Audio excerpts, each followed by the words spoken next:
Hello കൂട്ടുകാരെ, ഞാൻ adenium കെയറിനെ പറ്റിയാണ് പറയുന്നത്. ഇത് എൻ്റെ അഡീനിയം ഞാൻ ഓൺലൈനിൽ വാങ്ങിയ ചെറിയ തൈകളായിരുന്നു. ഇത് ഞാൻ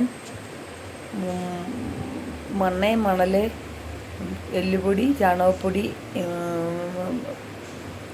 വേപ്പൻ പിണ്ണാക്ക്, കടലപ്പിണ്ണാക്ക്, സാഫ് ഇത്ര ഇട്ട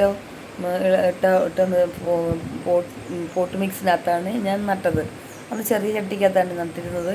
പിന്നീട് പെട്ടെന്ന് തന്നെ ചെടി വലുതായി.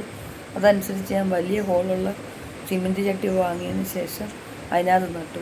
ചെടിക്ക് നല്ല പെട്ടെന്നുള്ള ഗ്രോത്താണ് ഉണ്ടായിരിക്കുന്നത്.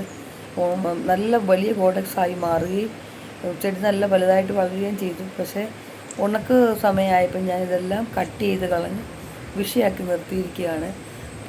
കോഡക്സും വലുതായിരിക്കുകയാണ്. നല്ലതായിട്ട് പൂക്കൾ ഉണ്ടാവുകയും ചെയ്യും.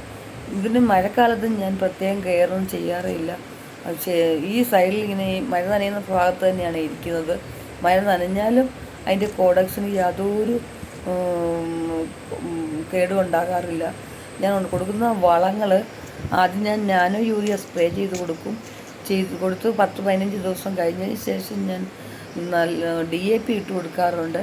DAPയുടെ കൂടെ ഞാൻ റോക്ക് സാൾട്ട് എന്ന് പറഞ്ഞ ഒരു പൊടി ഓൺലൈനിൽ കിട്ടും. പാറപ്പൊടി പോലെ ഒരു സാധനമാണ്. നല്ല വളർച്ച തരുന്ന ഒരു വളമാണ്. അത് ഞാൻ ഓൺലൈനിൽ വാങ്ങിയത്. അത് ഞാൻ സൈഡിൽ ഇട്ട് കൊടുക്കാറുണ്ട്.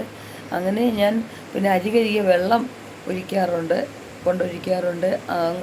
അത്രയൊക്കെ കെയറുകൾ ഞാൻ കൊടുക്കാറുള്ളൂ. എങ്കിൽ തന്നെ പിന്നെ DAP 15-20 ദിവസം കൂടുമ്പോൾ പിന്നെയും കൊടുക്കാറുണ്ട്. നല്ല പൂവ് ഉണ്ടാകുന്നതുകൊണ്ട് കോഡക്സിന് നല്ല വളർച്ച. ചാണകപ്പൊടിയുടെ എഫക്റ്റ് കൊണ്ടാണ് കോഡക്സ് ഇത്ര വലുതാകുന്നത്. പിന്നെ ഞാൻ 2 ദിവസം 3 ദിവസം കൂടുമ്പോഴേ ഉണക്കത്ത് നനച്ചു കൊടുക്കാറുള്ളൂ. എപ്പോഴൊന്നും വെള്ളം ഒഴിച്ചു കൊടുക്കാറില്ല. എങ്കിൽ പോലും മഴയത്ത് ഇരുന്നാലും അതിൻ്റെ കോഡക്സിന് യാതൊരു കുഴപ്പവും ഉണ്ടാകുന്നില്ല. നല്ലതായിട്ട് ഹെൽത്തി ആയിട്ടാണ് വളർന്നു വരുന്നത്.